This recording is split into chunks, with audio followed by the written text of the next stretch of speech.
ఆ కంఠంబుగనిప్పుడు మధుకర భిక్షాన్నంబు భక్షింపగా లేకున్నంగడు నంగనార్చదమేలే లెస్స శాంతుండవే నీకంటెన్ మతిహీనులే కటకటా నీ మునివర పుష్టి పంచుల్ శాకాహారులు గంధభోజులు శిలోంఛ ప్రకముల్ తాపసుల్ ఓ మునీశ్వర వినవయ్య ఉన్న ఊరుం కన్న తల్లిజం నొక్క రూపున్న రీతి అటు విశేషించి శివుని అర్ధాంగలక్ష్మి కాశీ నివీటి మీద నాగ్రహము తగునే. ఓ గొంతు దాకా తినటానికి మధుకర భిక్షణం దొరకలేదని ఇంతగా చిందులేస్తున్నావు కదా, అది నీకు మంచిదిటయ్యా మునీశ్వర. బాగున్నది. నిజంగా నువ్వు శాంత స్వభావుడువేనా? పిడికెడు వరిగింతలతో కాలం వెళ్ళబుచ్చుకునేవారు, శాకాహారంతో దుంపలతో సరిపెట్టుకునేవాళ్ళు, రోళ్ల వద్ద చెడిపడ్డ బియ్యం ఏరుకుని జీవనం సాగించే మునులు నీకంటే తెలివి తక్కువ వాళ్ళ?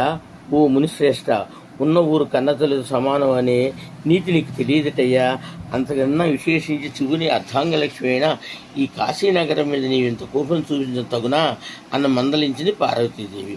కేవలం భిక్ష దొరకలేదనే నెపంతో బాధపడి నీలాంటి ఉత్తముడు విశిష్టమైన కాశీనగరాన్ని శపించడం న్యాయమా, ధర్మమా?